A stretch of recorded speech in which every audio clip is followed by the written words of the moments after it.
അല്ല, കൊല്ലം സുധി എന്നുള്ള അദ്ദേഹത്തിന്റെ മരണം, കൊല്ലം സുധി മരിച്ചു എന്നുള്ളൊരു വാർത്ത ഈ എല്ലാവരെയും ഭയങ്കര അധികം ഷോക്കിംഗ് ആയിട്ടുള്ള ഒരു ന്യൂസ് ആയിരുന്നു. എല്ലാവരെയും വിഷമത്തിലാക്കിയ ഒരു ന്യൂസ് ആയിരുന്നു. അയ്യോ, കൊല്ലം സുധി മരിച്ചോ? എല്ലാവരും വിഷമത്തോടെയായിരുന്നു ആ ഒരു കാരണം അദ്ദേഹത്തിന് ഈ പറഞ്ഞ പോലെ പബ്ലിക്കിലുണ്ടായിരുന്ന റീച്ചും പബ്ലിക്കിൽ അദ്ദേഹത്തിനുണ്ടായിരുന്ന ഒരു ഇഷ്ടവും, അതുകൊണ്ട് എല്ലാവർക്കും അതൊരു വലിയൊരു നഷ്ടം തന്നെയായിട്ട് എല്ലാവരും പറയുന്നുണ്ടായിരുന്നു ആ സമയത്ത്. അനൂപ് എപ്പോഴായിരിക്കും ആ വാർത്ത പറഞ്ഞിട്ടുണ്ടാവുക? ആക്ച്വലി ഞാൻ അദ്ദേഹം മരിക്കുന്ന അന്ന് രാവിലെ അറൗണ്ട് 7-8 ടൈമിൽ ഞാൻ ഒരു ട്രിപ്പിന് പോയിരുന്നു വിത്ത് ഫ്രണ്ട്സ്. അതായത് ബർത്ത്ഡേ കഴിഞ്ഞ് വരുന്ന ദിവസങ്ങളാണ്. ഇപ്പം എൻ്റെ ബർത്ത്ഡേ കഴിഞ്ഞുള്ളൂ കഴിഞ്ഞ ദിവസം. അപ്പോൾ അത് കഴിഞ്ഞ് ഞങ്ങൾക്ക് സമയമുള്ളപ്പോൾ ആ ഒരു നെക്സ്റ്റ് വീക്കിൽ ഒരു ട്രിപ്പ് പ്ലാൻ ചെയ്ത് അതിനു വേണ്ടി എല്ലാ പ്രിപ്പറേഷനൊക്കെ കഴിഞ്ഞ് കിടന്നുറങ്ങി ആ സമയത്ത് അലാം വെച്ച് എഴുന്നേക്കാൻ വേണ്ടി ഇരുന്നതായിരുന്നു. ഒരു 6 മണി സമയം. അപ്പോൾ അതിനു മുമ്പാണ് എനിക്ക് അവിചാരിതമായിട്ട് പല നമ്പേഴ്സിൽ നിന്ന് ഇങ്ങനെ കോൾ വന്നുകൊണ്ടിരിക്കുക. മോർണിംഗ് അല്ല, രാത്രി മുതൽ വരുന്നുണ്ട്. അപ്പോൾ ബേസിക്കലി ഞാൻ ഇങ്ങനെ അറിയാത്ത നമ്പർ രാത്രി വന്ന് എടുക്കാറില്ല. മെജോറിറ്റി കേസിൽ സ്റ്റാർ മാജിക്കുന്ന സമയത്ത് അറിയാത്ത നമ്പർ ഒന്നും എടുക്കാറില്ല. അത്രയും ഇതുള്ളവർ എനിക്ക് വാട്സപ്പിൽ മെസ്സേജ് ചെയ്യുമോ എന്തെങ്കിലും ഉണ്ടായോ, കാരണം അത്രയും കോൾസ് വരാറുണ്ടായിരുന്നു. ചില സമയത്ത് നമ്പർ ലീക്കായിട്ട് വരാറുണ്ട്. അപ്പോൾ ചിലപ്പോൾ ഓഫീസിലൊക്കെ കണക്ട് ചെയ്ത് വരുന്നത്, ചിലപ്പോൾ യു എന്നൊക്കെ വിളിക്കുന്ന ആൾക്കാരുണ്ട്. പക്ഷെ ഞാൻ എടുക്കാറില്ല. അത്രയും വേണ്ട ആൾക്കാരൊക്കെ മെസ്സേജ് അയക്കും. അപ്പോൾ ഇതുപോലെ 2-3 കോൾസ് ഇങ്ങനെ വന്ന് കിടന്നു, ഞാൻ എടുത്തില്ല. അപ്പോൾ എൻ്റെ ഒരു ക്ലോസ് ഫ്രണ്ട് എന്നെ വിളിക്കുന്നു, അവൻ്റെ കോൾ വരുന്നു, അവനെ റിപ്പീറ്റ്ലി വിളിച്ചോണ്ടിരിക്കുക. അപ്പോഴാണ് ഞാൻ കാണുന്നത്. അപ്പോൾ ഉറക്കത്തിൽ ഞാൻ എടുക്കുമ്പോൾ പറയുന്നു, എടാ ഒരു ആക്സിഡൻ്റ് ഉണ്ടായിട്ടുണ്ട്, കൊല്ലം സുധി കുറച്ച് ക്രിട്ടിക്കലാണ്, അപ്പോൾ കൂടെ ബിനു അടിമാലിയുണ്ട്, അങ്ങനെയാണ്, ഹോസ്പിറ്റലിലാണ്, ഇങ്ങനെ ഒന്ന് നീ സംസാരിക്കണം, കുറേ പേര് നിന്നെ ട്രൈ ചെയ്യുന്നുണ്ട് ഹോസ്പിറ്റലിൽ എന്ന് പറഞ്ഞു. അപ്പോൾ ഓക്കെ. അതിൻ്റെ തലേദിവസത്തെ കാര്യം എന്താണെന്ന് വെച്ച് കഴിഞ്ഞാൽ അതിൻ്റെ ഒരു 3 days മുമ്പ് ഞങ്ങൾക്ക് ഷൂട്ട് ഉണ്ടായിരുന്നു. ഷൂട്ട് കഴിഞ്ഞ് ഇന്നൊരു ഇവൻറ്റ് നമ്മുടെ കോഴിക്കോട് ഹാപ്പൻ ചെയ്യുന്നുണ്ട്. അപ്പോൾ സാറിൻ്റെ അടുത്ത് പറഞ്ഞു സ്റ്റാർ മൈക്കിൽ ആരെങ്കിലുമൊക്കെ ഒന്ന് കണക്ട് ചെയ്ത് വിടണം എന്ന് പറഞ്ഞു.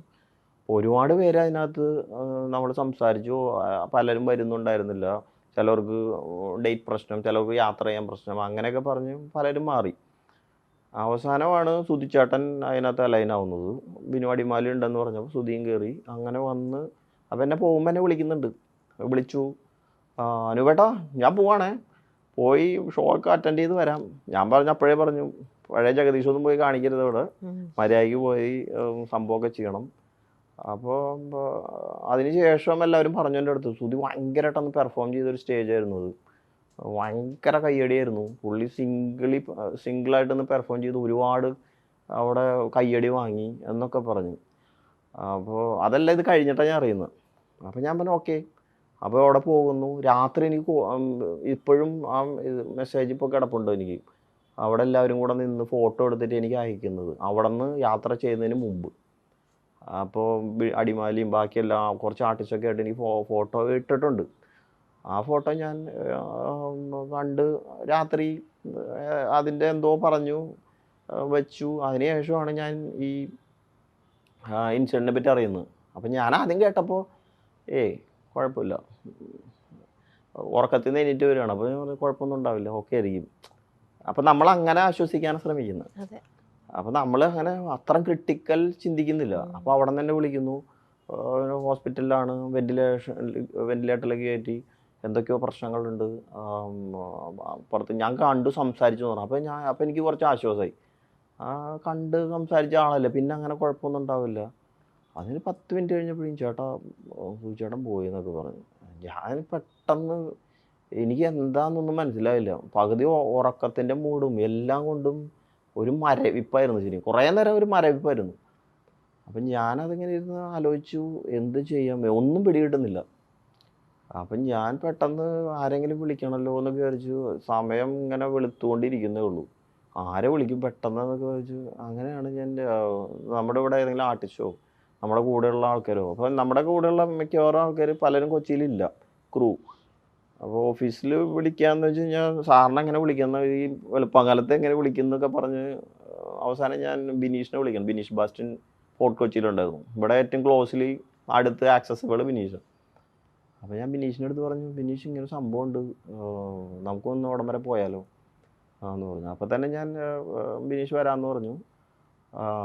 അപ്പോൾ തന്നെ ഓഫീസിൽ വിളിക്കുന്നു, 2-3 പേരൊക്കെ ഇട്ട് സംസാരിക്കുന്നു. അപ്പോൾ അവിടുത്തെ ഡ്രൈവേഴ്സൊക്കെ ഉണ്ടായിരുന്നു, ഫ്ലവേഴ്സിൻ്റെ ഡ്രൈവർ ഉണ്ടായിരുന്നു. അപ്പോൾ അവരുടെ കൂടെയുള്ള അറ്റാച്ച് ചെയ്തിട്ടുള്ള വേറെ ഡ്രൈവേഴ്സ് പിന്നാലെ വന്നു, അവരൊക്കെ എൻ്റെ അടുത്ത് സംസാരിക്കുന്നുണ്ട്. അവിടെ എത്തുന്നത് വരെ എനിക്ക് എന്തൊക്കെയോ സംഭവിക്കുന്നു, ഒന്നും മനസ്സിലാവുന്നില്ല. പലരും വിളിക്കുന്നു. അപ്പോൾ എന്നെയാണ് ഏൽപ്പിച്ചിരിക്കുന്നത് സുധിയുടെ വീട്ടിൽ അറിയിക്കാൻ. അപ്പോൾ അപ്പോൾ ഞാൻ വണ്ടിയിലിരിക്കുന്നുണ്ട്. അപ്പം ഞാൻ സാധാരണ എല്ലായിടത്തും സെൽഫ് ഡ്രൈവ് ചെയ്താൽ പോകാറ്, കമ്പനിയിൽ നിന്ന് വണ്ടി എടുത്തില്ല. അപ്പോൾ ബിനീഷ് വന്നതുകൊണ്ട് ബിനീഷിൻ്റെ വണ്ടി ഞാൻ കയറിയിരുന്നു. അപ്പോൾ എനിക്കൊരു കംഫർട്ടബിൾ ഒരാളും വേണം സംസാരിച്ച് പോകാൻ വേണ്ടി, ഷെയർ ചെയ്ത് പോകാൻ വേണ്ടി. അപ്പോൾ ഞാനിങ്ങനെ ഇരിക്കുകയാണ്. അപ്പോൾ എൻ്റെ അടുത്ത് ഹോസ്പിറ്റലിൽ പറഞ്ഞു, പോയി ഇനൊന്നും ചെയ്യാനില്ല, ചേട്ടൻ ഔദ്യോഗികമായിട്ടും അവരെ അറിയിക്കണം എന്ന് പറഞ്ഞു. അപ്പോൾ ഇത് എങ്ങനെ അറിയിക്കും എന്നുള്ളതാണ് കാര്യം. സുധി ചേട്ടൻ എപ്പോഴും ഷൂട്ടിൻ്റെ ഇടയ്ക്ക് തന്നെ കട്ട് ചെയ്ത് കഴിഞ്ഞാൽ അപ്പോൾ പോയി നേരെ വിളിക്കും, ഭാര്യ വിളിച്ചിട്ടുണ്ട്, മകൻ വിളിച്ചിട്ടുണ്ട് എന്നൊക്കെ പറയുന്ന ആളാണ്. അപ്പോൾ രാവിലെ 6 മണിക്ക് വിളിച്ച് ഞാൻ എങ്ങനെ പറയത്? അപ്പോൾ എനിക്കൊരു പിടിയും കിട്ടുന്നില്ല. ഞാൻ കൈയൊക്കെ കുറച്ച് വിറച്ച് കുറച്ച് നേരമൊക്കെ ഇരുന്ന്. അപ്പോൾ ഞാൻ കൊടുങ്ങല്ലൂർ പോയിക്കൊണ്ടിരിക്കുക. കൊടുങ്ങല്ലൂരായിരുന്നു, ഹോസ്പിറ്റലിലാണ് സുധിയുള്ള ആ സമയത്ത്. ഞാൻ പോകുന്ന സമയത്ത് കോൾ ചെയ്യുന്നു. അപ്പോൾ ആദ്യം രേണു തന്നെ എടുക്കുന്നതെന്ന് തോന്നുന്നു, രേണു തന്നെ എടുത്ത്. അപ്പോൾ രേണു എടുത്തതിന് ശേഷം ഞാൻ പറഞ്ഞു, സുധിക്കാനൊരു ആക്സിഡൻറ്റ് പറ്റിയിട്ടുണ്ട്, കുഴപ്പമുണ്ടല്ലോ, ഞാൻ ഹോസ്പിറ്റലിൽ വരെ പോവാണ്, ബാക്കി കാര്യങ്ങൾ അറിയിക്കാം, കുറച്ച് ക്രിട്ടിക്കലാണ് എന്നൊക്കെ പറഞ്ഞു വെച്ചു. അപ്പോൾ അതിനുശേഷം പെട്ടെന്ന് അവർ പേടിച്ചു. ഞാൻ പറഞ്ഞു കുഴപ്പമില്ല, ഞാൻ അവിടെ പോയിട്ട് എല്ലാം ടേക്ക് കെയർ ചെയ്തതിന് ശേഷം വിളിക്കാം. പക്ഷേ എനിക്ക് ഒറ്റയടിക്ക് പറയാൻ പറ്റുന്നില്ല, മരിച്ചു പോയെന്നൊക്കെ ഇങ്ങനെ ഇത്രയും വെളുപ്പാങ്കാലത്തൊക്കെ പറയാൻ പറ്റുക. അപ്പോൾ ഞാൻ വിചാരിച്ചു അവിടെ ആരെങ്കിലും അടുത്ത് ഉള്ള ആൾക്കാരെ അസൈൻ ചെയ്ത് ഡയറക്റ്റ് പോയി പറയാമെന്നൊക്കെ വിചാരിച്ചപ്പോൾ ആരെയും ആക്സസിബിൾ ആയിട്ടില്ല. ആ സമയത്ത് ഐശ്വര്യ ഉണ്ടായിരുന്നു, നമ്മുടെ സ്റ്റാർ മാജിക്കിൽ. ഐശ്വര്യ കുറച്ച് ഓടി എത്തുന്നത് കൊണ്ട് അതൊരു കുറച്ച് ബുദ്ധിമുട്ടായി എനിക്ക് തോന്നി. അപ്പോൾ ആർക്കും വീട് അറിഞ്ഞൂടാ കറക്റ്റ്. അതിനുശേഷം രണ്ടാമത് ഞാൻ കോൾ എടുക്കുകയാണ്. അപ്പോൾ ശ്രുതിയുടെ മകനെടുത്തു. അപ്പോൾ ഞാൻ പറഞ്ഞു, അച്ഛൻ പോയടാന്ന് പറഞ്ഞു.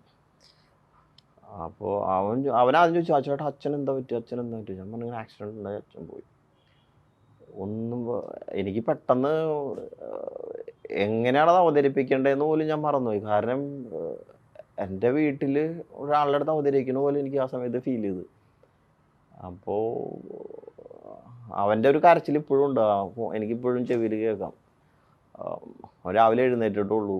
കാരണം അവന് ഭയങ്കര അറ്റാച്ച്ഡ് ആയിരുന്നു അച്ഛനായിട്ട്.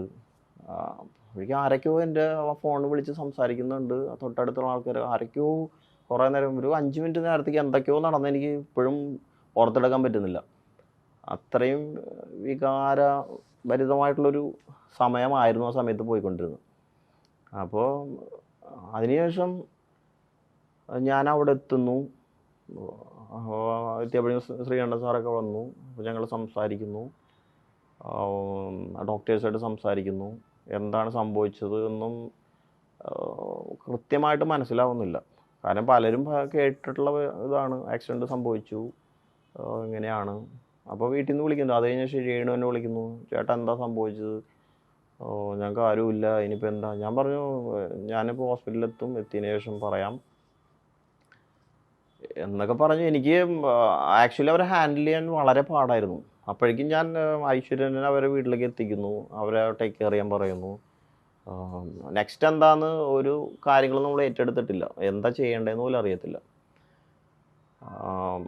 അപ്പോൾ കിച്ചുവാണ് എന്നെ ഇങ്ങനെ വിളിച്ചുകൊണ്ടിരിക്കുന്നത്. കിച്ചുവിനെ എനിക്ക് ആശ്വസിപ്പിക്കാൻ പറ്റുന്നില്ല. കിച്ചു അത്രയ്ക്കും അച്ഛനായിട്ട് അറ്റാച്ച്ഡ് ആയിരുന്നു. കാര്യം ഷൂട്ടിനൊക്കെ വരുമ്പോൾ മിക്ക സമയത്തും കിച്ചു ഉണ്ടാവും.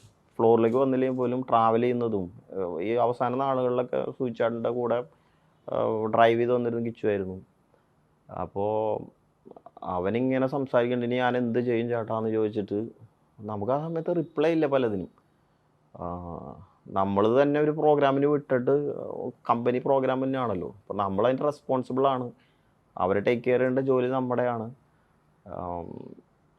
അതിലൂടെ പോകുമ്പോഴാണ് നമുക്ക് മനസ്സിലാവത്തുള്ളൂ എത്ര ഡീപ്പാണത്. എനിക്കത് ഇപ്പോഴും മനസ്സിൽ കിടക്കുന്ന ഒരു ഇൻസിഡൻ്റ്. അതുകൊണ്ടാണ് എനിക്ക് ഒരുപാട് ഓർത്തെടുക്കാതെ തന്നെ പറയാൻ പറ്റുന്നത്. പിന്നെ ഞങ്ങൾ അവിടെ കയറി കാണുന്നു, അപ്പോഴേക്കും കുറച്ച് ആൾക്കാരൊക്കെ വന്നു. ഓ, എല്ലാം അതിൻ്റെതായ പെട്ടെന്ന് കാര്യങ്ങളൊക്കെ നടക്കുന്നുണ്ടായിരുന്നു. ഒരുപാട് പേര് വരുന്നു, കാണുന്നു. ഓ, ഞാൻ നേരെ അതിനുശേഷം എന്നെ ഡോക്ടർ പറയുന്നു കാണണമെന്ന് വിചാരിച്ചു. അപ്പോൾ ഞാൻ കാണണമെന്ന് പറഞ്ഞു. കണ്ട് അപ്പോൾ മോർച്ചറിയിലായിരുന്നു. കയറുന്നു. അനൂപ് ചെന്നപ്പോൾ ആ, മോർച്ചറിയിലായിരുന്നു. മോർച്ചറിയിലായിരുന്നു. അപ്പോൾ അങ്ങോട്ട് മാറ്റിയിരുന്നു. അതൊക്കെ പെട്ടെന്നായിരുന്നു. അപ്പോൾ ഇല്ല, നമ്മളത് 2 ദിവസം മുമ്പ് കണ്ട അതേപോലെ തന്നെ ഒരാൾ കിടക്കുന്നു. എനിക്ക് ആക്ച്വലി അത് കൺട്രോൾ ചെയ്യാൻ പറ്റുന്നുണ്ടായിരുന്നില്ല. വിനീഷാണ് എന്നെ പിന്നെ ചേർത്ത് പിടിച്ച് പുറത്ത് കൊണ്ടുപോയത്. ഇപ്പോഴും ആ സിറ്റുവേഷൻ എൻ്റെ മനസ്സിലുണ്ട്, കണ്ണിലുണ്ട് ഇപ്പോഴും.